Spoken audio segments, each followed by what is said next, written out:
Welcome to G3 media. ముందుగా headlines చూద్దాం. బతుకమ్మ చీరల పథకం, కేసీఆర్ కిట్లు, గొర్రెల పంపిణీ పథకాల అవినీతి జరిగిందన్న సీఎం రేవంత్ రెడ్డి. వాటిపై విచారణకు సిద్ధంగా ఉన్నారా అనే హరీష్ రావుకు సవాల్. అప్పుల లెక్కలు చెప్పిన హరీష్ రావు అమ్మకాల లెక్కలు చెప్పట్లేదని విమర్శ.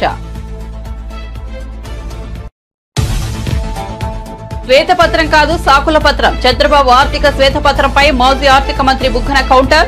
మిమ్మల్ని ఎన్నుకున్న ప్రజల ఆశలు నీరుగార్చి చేతులెత్తేసినట్లు ఉందని ఎద్దేవా.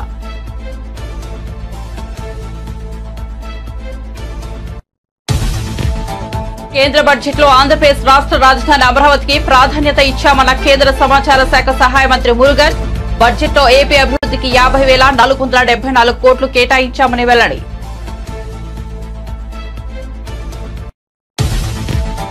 పాలనలో మార్పు చూపిస్తున్న పవన్. కార్యాలయానికి వచ్చిన అర్జీల పరిశీలన. ప్రతి అర్జీని క్షుణ్ణంగా పరిశీలించిన డిప్యూటీ సీఎం.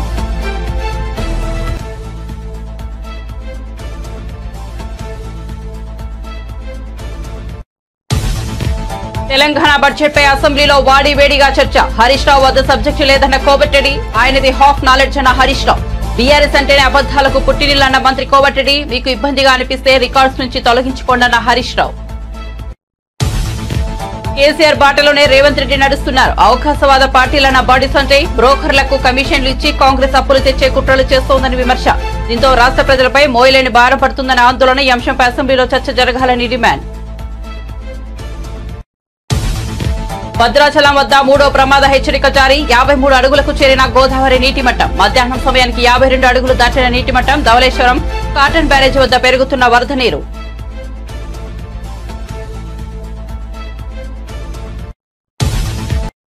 ఇక వార్త వివరాల్లోకి వెళ్తే, బతుకమ్మ చీరల పథకం, కేసీఆర్ కిట్లు, గొర్రెల పంపిణీ పథకాల్లో అవినీతి జరిగిందని సీఎం రేవంత్ రెడ్డి ఆరోపించారు.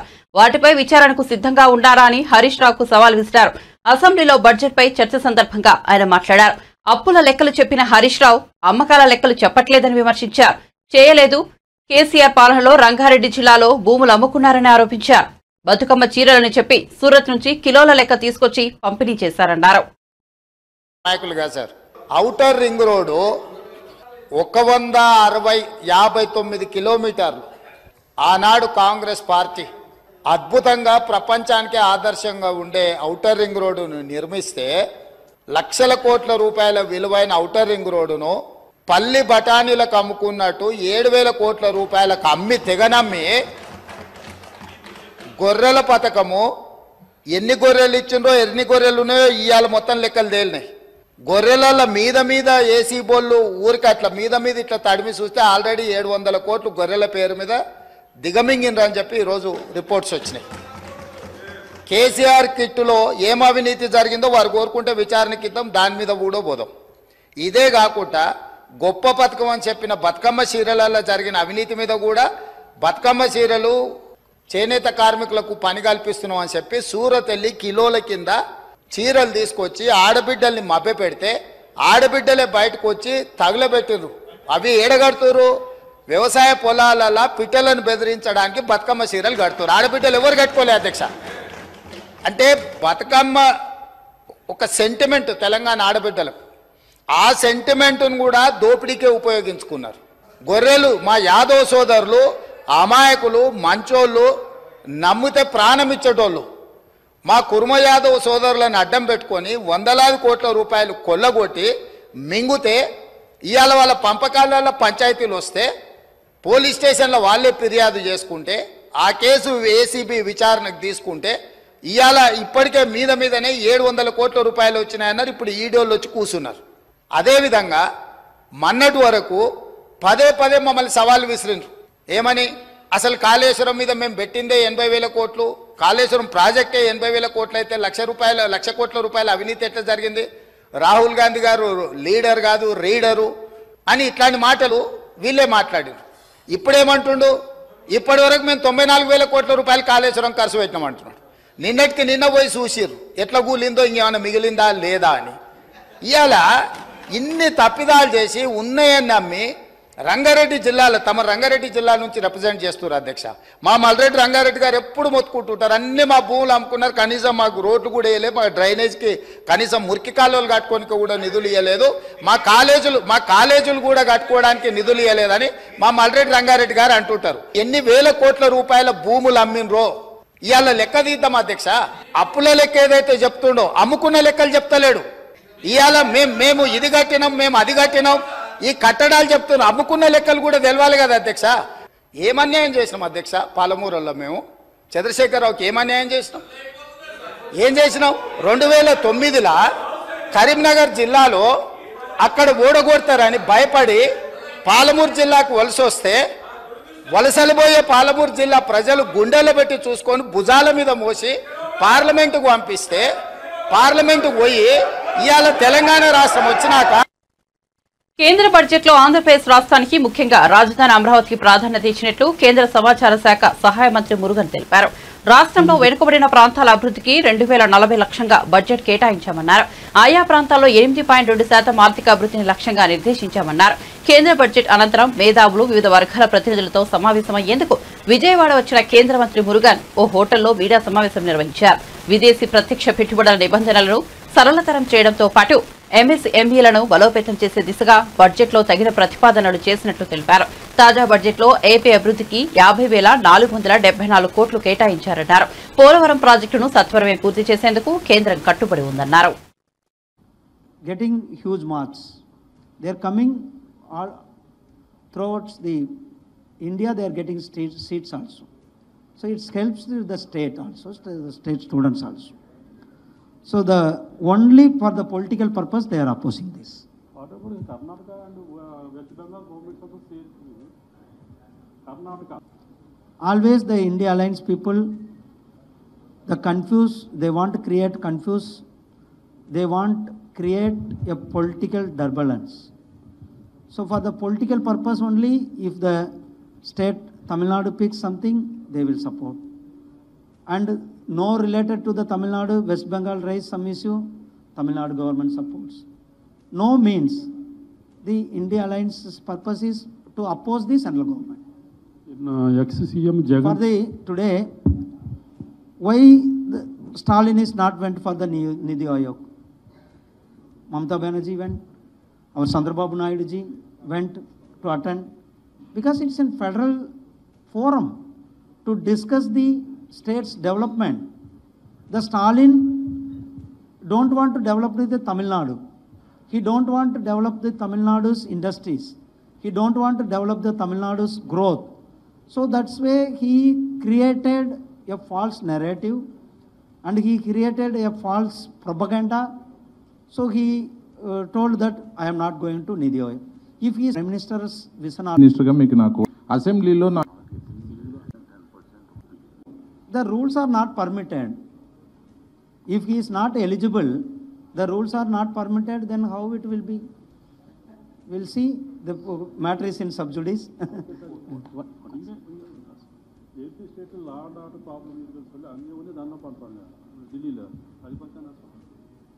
It is, see, entirely politics.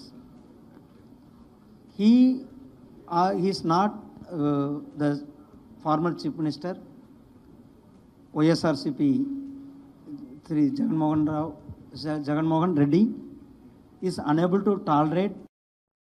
AP ఆర్థిక శ్వేతపత్రంపై మాజీ మంత్రి బుగ్గన రాజేంద్రనాథ్ రెడ్డి విమర్శలు గుప్పించారు. ఇది శ్వేతపత్రమా లేక సాకుపత్రమా అని ప్రశ్నించారు. చంద్రబాబు విడుదల చేసిన శ్వేతపత్రం 30 పేజీలకు పైన ఉందని అన్నారు. వైట్ పేపర్లో సమస్యలు చెప్పి వాటిని తాము ఎలా పరిష్కరిస్తామో చెబుతారని, కానీ ఇది మాత్రం సమస్యలు చెప్పి చేతులెత్తేసి వెళ్లిపోయినట్లు ఉందని ఎద్దేవా చేశారు. మిమ్మల్ని ఎన్నుకున్న ప్రజల ఆశలు నీరుగార్చి చేతులెత్తేసినట్లు ఉందని విమర్శించారు. కాబట్టి ఇది శ్వేతపత్రం కాదని సాకుపత్రం మాత్రమేనని స్పష్టం చేశారు. ఫీడ్బ్యాక్ వ్యాపారస్తుల ఫీడ్బ్యాక్ నుంచి చూస్తే 1వ స్థానంలో ఉన్నారు. కానీ మీరు చెప్పే ప్రకారం అయితే అప్పట్లో ప్రగతి ఉంది, ఇప్పుడు లేదు అని అంటారు. ఎంత అన్యాయంగా చెప్తారండి అది. అదేవిధంగా డైవర్షన్ ఆఫ్ ఫండ్స్ త్రూ ఎంత అండి, ఇప్పుడు ఏ విధంగా డైవర్ట్ చేసినారండి. ఇప్పుడు లిక్కర్ ఏదైతే అమ్ముతామో ప్రభుత్వం లిక్కర్ సేల్స్ చేసినప్పుడు దాంట్లో ఒక 6-7 రకాల కాంపనెంట్స్ ఉంటాయి. ఒకటి లైసెన్స్ ఫీ, ఒకటి ఎక్సైజ్ డ్యూటీ, ఒకటి అడిషనల్ ఎక్సైజ్ డ్యూటీ, ఒకటి ప్రివిలేజ్ ఫీ, ఒకటి ఏఆర్ఈటీ, ఒకటి ఆర్ఈటీ, ఒకటి స్పెషల్ మార్జిన్, అదర్స్. అయితే ఇంతకుముందు తెలుగుదేశం ప్రభుత్వంలో రీటైల్ షాపులు ఉన్నప్పుడు లిక్కర్ సేల్స్ అన్నీ కూడా ఆ ఊర్లో ఉండే వాళ్ళు సిండికేట్ అయిపోయి వాళ్ళే తెలుగుదేశం వాళ్ళే లిక్కర్ షాప్ నడుపుతూ సిండికేట్ అయ్యి ఆ సిండికేట్లో భాగంగా ఎంఆర్పి ఏదైతే ఉందో అంతకంటే ఎక్కువ అమ్మేవాళ్ళు. అంటే ఉదాహరణకు ఒకవేళ బియర్ బాటిల్ ఒకటి 100 రూపాయలు అయితే ఒక 10 రూపాయలు 20 రూపాయలు వాళ్ళు సిండికేట్ చేసుకొని ఆ ఊర్లో ఎక్కువ అమ్మేవాళ్ళు. మా ప్రభుత్వం వచ్చిన తర్వాత ప్రభుత్వం ఎప్పుడైతే సేల్స్ స్టార్ట్ చేసిందో ఆ సేల్స్ స్టార్ట్ చేసిన తర్వాత ఆ అన్ఆథరైజ్డ్గా అనధికారికంగా ఏదైతే ఎక్కువ రేట్ అమ్ముతున్నారో అందాజుగా అది ఎంత అని కనుక్కొని దాన్ని ఏఆర్ఈటీ అంటే ఉదాహరణకు 100 రూపాయల బీర్ ఒకవేళ 110 రూపాయలు అమ్మే పాట అయితే ఆ 10 రూపాయలు అనధికారికంగా ఏదైతే వసూలు చేస్తూ ఉన్నారో అది ఏఆర్ఈటీ అని పెట్టి ఆ ఏఆర్ఈటీ అడిషనల్ రీటైల్ ఎక్సైజ్ ట్యాక్స్ పెట్టి ఆ ఏఆర్ఈటీని ప్రభుత్వంకు సంబంధించిన స్టేట్ డెవలప్మెంట్ కార్పొరేషన్ యొక్క కార్పొరేషన్కు సంబంధించిన అప్పు దిద్దేదానికి ఎస్క్రో చేసి ఆ అప్పు కూడా ఏ విధంగా చేయడం జరిగింది, అది చట్టపరంగా అసెంబ్లీలో చట్టం చేసి చేయడం జరిగింది. ఆ అప్పు కూడా దేనికి కేవలం 4 రైతు భరోసా, అదేవిధంగా ఆసరా, అదేవిధంగా చేయూత, అదేవిధంగా అమ్మఒడి, కేవలం 4 కార్యక్రమాలకు మాత్రమే. అంటే ఒక మందు సీసా అమ్మితే మందు సీసా మీద అనధికారికంగా ఎవరైతే సంపాదిస్తున్నారో అనధికారికంగా సంపాదనను అధికారికంగా తీసుకొని ఆ డబ్బులతో మాత్రమే ఈ 4 మంచి స్కీములు జరిగితే దాన్ని అన్యాయం అండి అని అన్నారు సంస్థలు. వాస్తవానికి ఈ సంస్థల్లో ఏవైతే డబ్బులు ఉన్నాయో ఆ డబ్బులన్నీ కూడా అవి బ్యాంకుల్లో పెట్టేవాళ్ళు, అవసరానికి మాత్రం వాడుకునేవాళ్ళు. బ్యాంకులు ఏదైతే పెడుతున్నారో ఆ బ్యాంకు బదులు స్టేట్ ఫైనాన్షియల్ కార్పొరేషన్ సర్వీసెస్ అని చెప్పి ఒక కంపెనీ ఫ్లోట్ చేసి ప్రభుత్వ కంపెనీ ఆ కంపెనీలోకి తీసుకొని ఆ బ్యాంకు కంటే కూడా ఒక 0.5% ఇంచుమించు ఎక్కువ వడ్డీ ఇస్తూ ఆ డబ్బులు ప్రభుత్వ ఖర్చులకు వాడడం జరిగింది. తప్పేముందండి దీంట్లో? ఏం తప్పుంది అంటే బ్యాంకులో పెట్టినారు, బ్యాంకు బదులు ఒక 0.5% ఒక అర్ధం ఎక్కువ జీతాలు భత్యాలు 90 అప్పు గురించి ఎడా పెడ అప్పులు పైగా ఓడి ఈనాడు ఏమాత్రం తగ్గని రాష్ట్ర ప్రభుత్వ రుణాలు మంచిది. అప్పులతో నెట్టుకొస్తున్నాం యనమల రామకృష్ణుడు గారు. అప్పులపై అబద్ధాలు ఏబిఎన్ ఆంధ్రజ్యోతి. కొత్తగా ఇంకొక 1000 కోట్ల అప్పు, అబ్బా. అప్పుల్లో సరికొత్త రికార్డు, అబ్బా. ఇదెవరు? ఈనాడు. మరో 1000 కోట్లు అప్పు, ఈనాడు. 3000 కోట్లు అప్పు, ఈనాడు. అనధికారికంగా అప్పులు, ఈనాడు. దాచేస్తే దాగని దారుణం, ఇదెవరు? ఆంధ్రజ్యోతి, ఈనాడు. ఆంధ్రజ్యోతి. ఇంకో 1000 కోట్ల అప్పు, వైఖరి. అప్పు చేయని నెల ఉందా? 2 నెలల్లోనే జూన్ 25వ తేదీ 2000 కోట్లు అప్పు చేసినారు ప్రభుత్వం. జూలై 2వ తేదీ 5000 కోట్లు అప్పు చేసింది ప్రభుత్వం. జూలై 16 2000 కోట్లు అప్పు చేసింది ప్రభుత్వం. 9000. ఇప్పట్లో తొందరలోనే ఇంకో 3000 కోట్లు. ఒక్క రోజన్న పేపర్లో కనపడిందండి ఎక్కడన్నా అప్పని? అంటే చాలా కన్సర్న్ కదా రాష్ట్రం మీద, రాష్ట్ర అప్పు మీద. 2019లో కన్సర్న్ స్టార్ట్ అవుతుంది మనకు చాలా. హైదరాబాద్ నగర అభివృద్ధికి కిషన్ రెడ్డి ఎన్ని నిధులు తెస్తారో చెప్పాలని మంత్రి పొన్నం ప్రభాకర్ డిమాండ్ చేశారు. ఎంపీలుగా ప్రాతినిధ్యం వహిస్తున్న నగరానికి రూపాయి తీసుకురాలేని వాళ్లకు కేంద్ర మంత్రులుగా ఉండే అర్హత లేదన్నారు.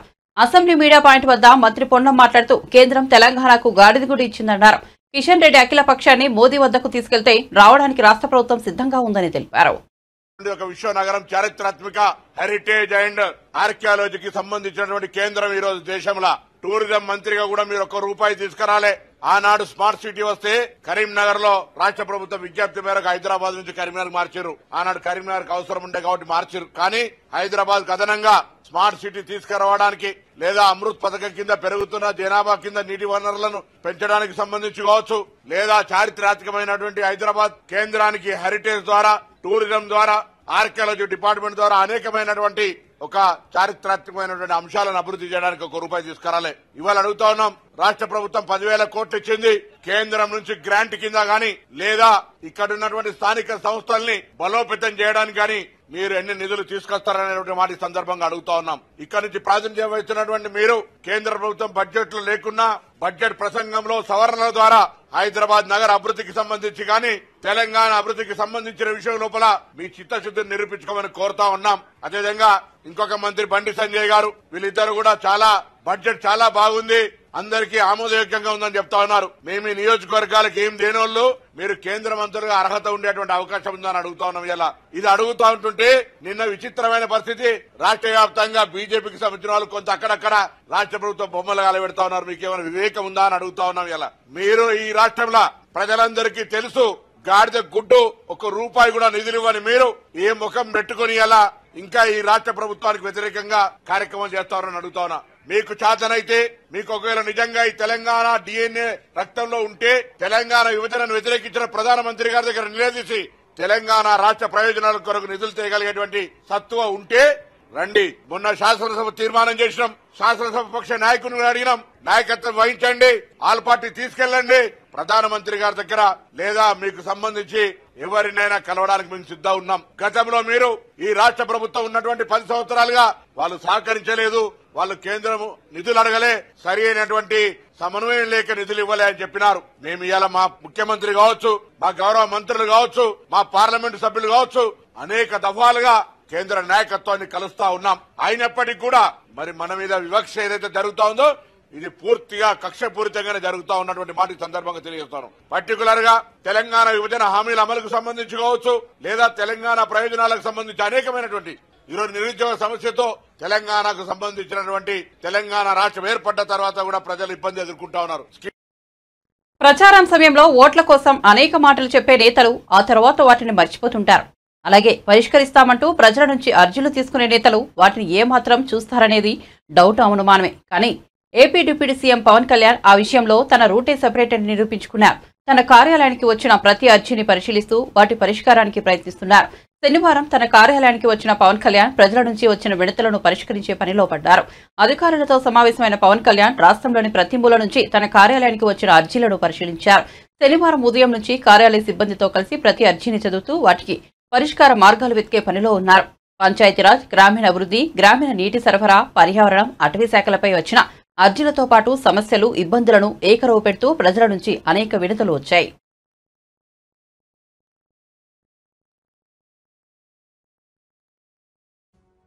అధికార పక్షాన్ని చీల్చి చెండాడతానన్న ప్రతిపక్ష నేత బీఆర్ఎస్ అధినేత కేసీఆర్ బడ్జెట్ సమావేశాలకు ఎందుకు రాలేదని మంత్రి కోమటిరెడ్డి వెంకటరెడ్డి నిలదీశారు. అసెంబ్లీలో బడ్జెట్ పై చర్చ సందర్భంగా బీఆర్ఎస్ ఎమ్మెల్యే హరీష్ రావు, మంత్రి కోమటిరెడ్డి మధ్య కాసేపు మాటల యుద్ధం జరిగితే ఇచ్చిన హామీలను కాంగ్రెస్ గాలికొదిలేసిందని హరీష్ రావు ఆరోపించారు. దీనిపై మంత్రి కోమటిరెడ్డి ఘాటుగా బదిలిచ్చారు. ఈ రాష్ట్రం యొక్క ప్రతిష్ట మసకబారద్దనేదే మా తాపత్రయం తప్ప వేరే లేదు. ఒక చిన్న ఎగ్జాంపుల్ చెప్తా అధ్యక్ష.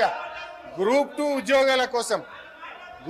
ఉద్యోగాల కోసం నిరుద్యోగులందరూ కూడా రోడ్ల మీదకి వచ్చి వాళ్ళు వాయిదా వేయాలని అడిగితే గౌరవ ముఖ్యమంత్రి గారు ఏమన్నారంటే, ఎవరైనా వాయిదా వేయమని అడిగేది, సన్నాసులు అడుగుతున్నారు వాయిదా వేయమని అన్నారు. అన్నాక 3 రోజులకే వాయిదా వేసింది. మరి ఇప్పుడు ఎవరు సన్నాసులు అంటే? నేను అనేది ఏంటంటే అధ్యక్ష, దయచేసి అట్లా మాట్లాడకూడదు. అదేవిధంగా మోతీలాల్ అనే ఒక నిరుద్యోగి నిరాహార దీక్ష చేస్తే ముఖ్యమంత్రి గారు ఏమన్నారంటే, ఆయన అప్లికేషనే పెట్టలేదు, ఆయనకు అసలు హాల్ టికెటే లేదు అన్నాడు. తెల్లారైన 3 హాల్ టికెట్లు బయట పెట్టిండు. ఎవరి గౌరవం దెబ్బతిన్నది? మేమనేది ఒక ముఖ్యమంత్రి స్థాయిలో ఉన్నప్పుడు బాధ్యతాయుతంగా మాట్లాడి ఆయన భయపడతారు సార్ ఒకటే సార్, ఆయన గ్యారంటీలు అంటున్నారు సార్. గౌరవ హరీష్ రావు గారు మాట్లాడిందంతా కూడా సభని తప్పుతో పట్టించేదిగా ఆయన మాట్లాడు చూస్తున్నాం సార్. 2:30కి వెళ్ళి ఆయన ఆడికే సార్ ఆయన గ్యారంటీల విషయం అంటుండు సార్. గ్యారంటీల విషయం అంటున్నాడు.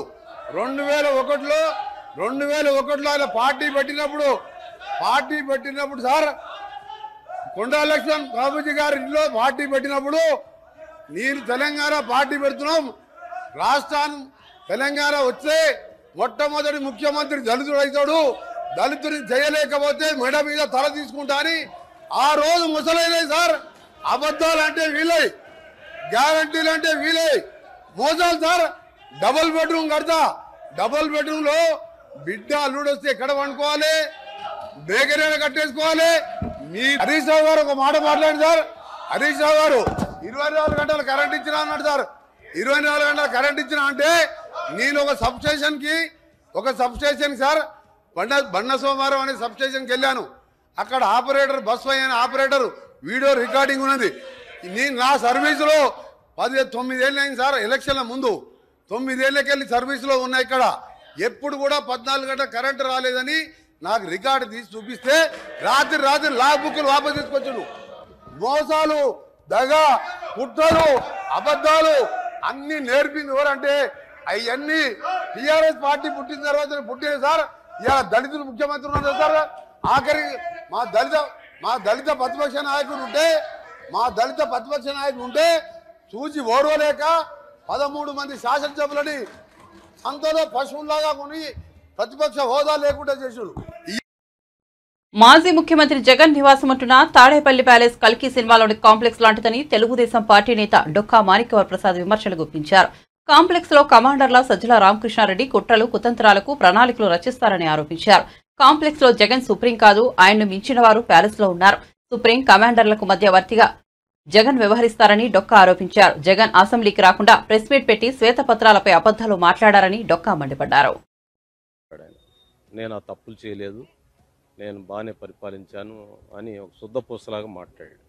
కానీ వాస్తవం ఏంటనేది కాలం నిర్ణయిస్తుంది. దాన్ని రకరకాల సంస్థలు వెరిఫై చేస్తారు. 2 గంటల పైచీలకు మొట్టమొదటిసారి 5 సంవత్సరాల చీఫ్ మినిస్టర్ ఉన్నప్పుడు మంత్రులు, ఎమ్మెల్యేలు, పార్టీ నాయకులకు కూడా అపాయింట్మెంట్ ఇవ్వని వ్యక్తి, ఎవరికి అపాయింట్మెంట్ ఇవ్వకుండా ఒక రూమ్లో దాక్కున్న వ్యక్తి ఈరోజు అధికారం కోల్పోగానే తనకి మైండ్లోంచి దిగొచ్చి నిన్న 2.5 గంటలు అబద్ధాలు మాట్లాడలేక చాలా మాటలు తడబడి పడ్డాయి. చాలా తప్పులు మాట్లాడాడు. ఆ మాట కూడా స్పష్టంగా రావట్లే. అంటే అబద్ధాలు చెప్పడం కూడా ఆయనకి తడబాటు పడ్డాడు. అబద్ధాలు చెప్పడంలో అంత అబద్ధాలు చెప్పాల్సిన పని ఉంది. వాస్తవంగా ఉన్న విషయాలు ఒప్పుకోండి, లేదంటే మీరు బాగు చేయండి, నేను చేయలేకపోయాను మీరు చేయండి అని చెప్పండి. నువ్వు చేయలేదనే కదా ప్రజలు రిజెక్ట్ చేసింది నిన్ను. ఆ విషయాన్ని ఒప్పుకోవటానికి ఎందుకు వెనకడుగు వేస్తావు? నువ్వు వాస్తవంగా అసలు ప్రజల చేత ఎలక్ట్ అయిపోయిన ఎమ్మెల్యేవి నువ్వు. నీకు నిజంగా ధైర్యం ఉంటే అసెంబ్లీకి వచ్చి నువ్వు అటాక్ చేయి, సమాధానం చెప్పు. అసెంబ్లీని విస్మరించి నీ ప్యాలెస్లో కూర్చొని ప్రెస్ మీట్ పెడతారా? ధర్మం అనేది ఎలక్టెడ్ మెంబర్స్కి.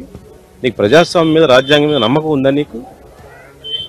నువ్వు అసెంబ్లీకి వచ్చి నువ్వు మాట్లాడేవారు. గౌరవ సభ్యుడు ఎలక్ట్ అయ్యావు మీరు. నువ్వు రాష్ట్రంలో 5 సంవత్సరాలు ముఖ్యమంత్రిగా చేశారు. మీరు వచ్చి ఆ అసెంబ్లీలోనే మీకున్న డిఫెన్స్ ఏంటో మీరు చాలా తీవ్రంగా ఖండిస్తున్నాము. అది ప్రజాస్వామ్యంలో అది వాంఛనీయం కాదు, అది రాజ్యాంగ వ్యతిరేకం. మీ ప్యాలెస్ కంటే అసెంబ్లీ పవిత్రమైంది. రాజ్యాంగంలో అసెంబ్లీ బ్రోకర్లకు కమిషన్లు ఇచ్చి మర్చెంట్ బ్యాంకర్స్ ద్వారా అధిక వడ్డీలకు 1000 కోట్లు అప్పు తెచ్చే కుట్రను కాంగ్రెస్ ప్రభుత్వం తెరతీసిందని కేంద్ర మంత్రి బండి సంజయ్ ఆరోపించారు. కరీంనగర్ లో నిర్వహించిన మీడియా సమావేశంలో ఆయన మాట్లాడారు. అధిక వడ్డీలకు అప్పు తీసుకొస్తే రాష్ట్ర ప్రజలపై మోయలేని భారం పడబోతోందన్నారు. ఈ అంశంపై అసెంబ్లీలో చర్చ జరపాల్సిందేనని చెప్పారు. రాష్ట్ర బడ్జెట్ కాంగ్రెస్ 6 గ్యారంటీలు గాడిద గుడ్డు అని ఎద్దేవా చేశారు. 6 గ్యారంటీలను అమలు చేయలేక కేంద్రాన్ని బద్నాం చేసేందుకు కుట్ర చేస్తోందన్నారు. నీతి ఆయోగ్ సమావేశానికి సీఎం రేవంత్ రెడ్డి డుమ్మా కొట్టడం దుర్మార్గమన్నారు. ప్రజలు కూడా ఇళ్ల నిర్మాణం చేసుకోవడం కూడా ప్రభుత్వం ప్రత్యేకంగా సంక్షేమ పథకం ఉంది. దానికి ఇళ్ల నిర్మాణం కోసం కోట్ల ఇళ్లలో తెలంగాణకు లక్షల ఇళ్లు వస్తాయి. ఇది రాష్ట్ర ప్రభుత్వం కూడా కేంద్రం యొక్క సహకారం తీసుకుంటాం ప్రధానమంత్రి ఆవాస్ యోజన కింద అని చెప్పి కూడా స్పష్టం చేయడం జరిగింది. దాంతోపాటు కేంద్ర పన్నుల రూపేణా ట్యాక్స్ డెవల్యూషన్ 26,291,000 కోట్ల 2,99,000 రైల్వే బడ్జెట్ కేటాయించడం జరిగింది. 20 రెట్లు ఎక్కువ కేటాయించాం ఈ 10 ఏళ్లలో ఇవ్వడం జరిగింది. 437 తల కరీంనగర్లో తీవ్ర పని కూడా ఉన్నది. 40 రైల్వే స్టేషన్ ఆధునీకరణ పనులు, దానిలో భాగంగా కరీంనగర్, పెద్దపల్లి, రామగుండము రైల్వే స్టేషన్ కూడా కొత్త టెక్నాలజీతో ఆధునీకరించే పనులు కూడా ప్రారంభమైనాయి. 217 కోట్లతో సికింద్రాబాద్ రైల్వే స్టేషన్ ఆధునీకరణ జరుగుతున్న విషయం అందరికీ తెలిసిందే. చెర్లపల్లిలో, హైదరాబాద్లో ఈ ట్రాఫిక్ ఇబ్బంది వల్ల దాంతో ప్రజలు ఇబ్బంది పడుతున్నారు.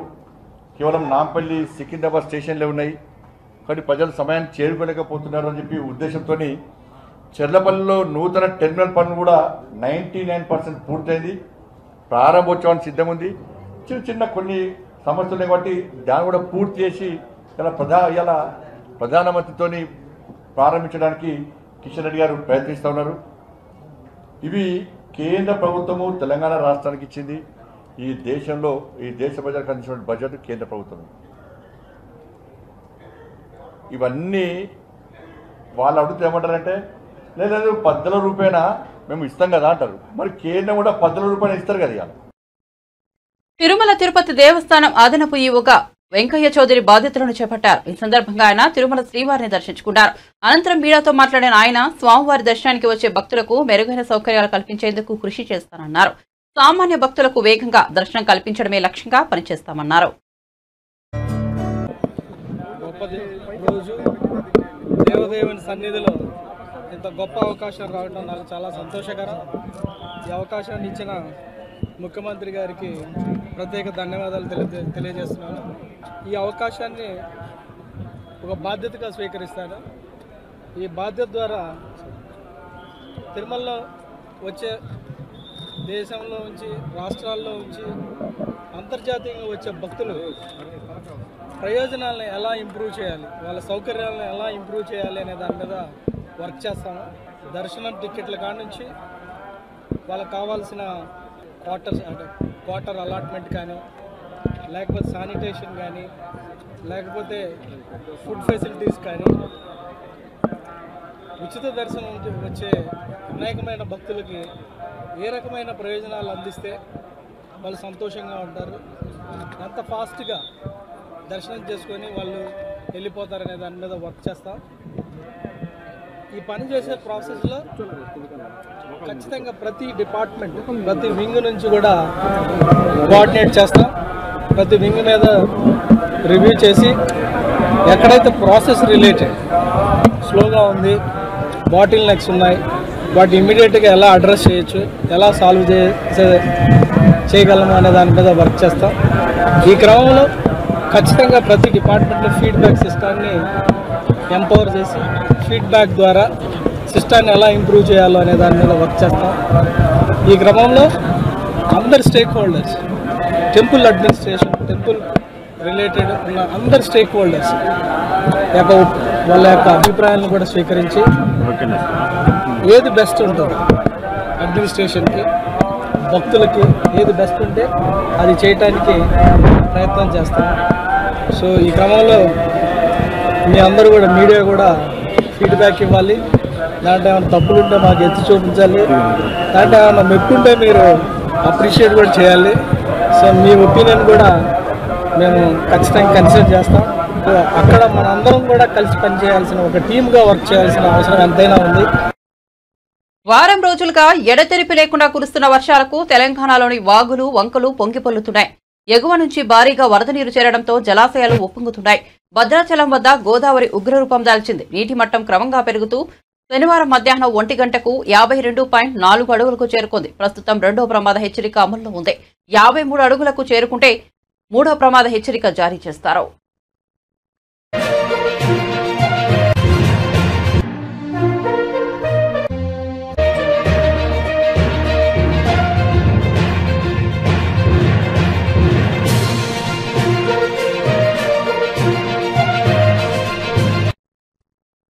బులెటిన్ ముగించే ముందు హెడ్లైన్స్ మరోసారి చూద్దాం. బతుకమ్మ చీరల పథకం, కేసీఆర్ కిట్లు, గొర్రెల పంపిణీ పథకాల్లో అవినీతి జరిగిందన్న సీఎం రేవంత్ రెడ్డి. వాటిపై విచారణకు సిద్ధంగా ఉన్నారా అనే హరీష్ రావుకు సవాల్. అప్పుల లెక్కలు చెప్పిన హరీష్ రావు అమ్మకాల లెక్కలు చెప్పట్లేదని విమర్శ.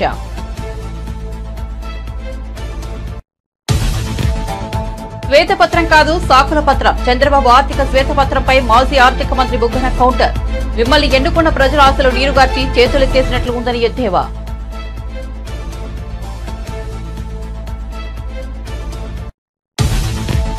కేంద్ర బడ్జెట్లో ఆంధ్రప్రదేశ్ రాష్ట్ర రాజధాని అమరావతికి ప్రాధాన్యత ఇచ్చామన్న కేంద్ర సమాచార శాఖ సహాయ మంత్రి మురుగన్. బడ్జెట్లో ఏపీ ప్రభుత్వ అభివృద్ధికి 50,474 కోట్లు కేటాయించామని వెల్లడి. పాలనలో మార్పు చూపిస్తున్న పవన్. కార్యాలయానికి వచ్చిన అర్జీల పరిశీలన, ప్రతి అర్జీని క్షుణ్ణంగా పరిశీలించిన డిప్యూటీ సీఎం.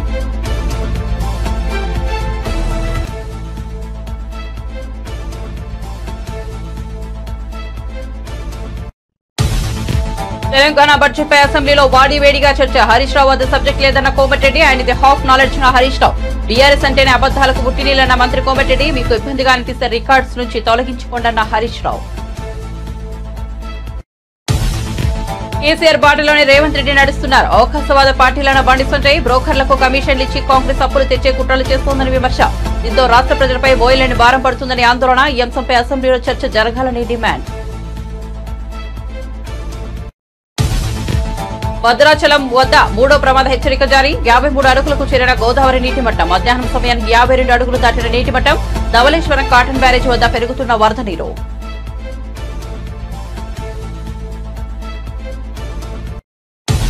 మరిన్ని అప్డేట్స్ కోసం చూస్తూనే ఉండండి G3 మీడియా.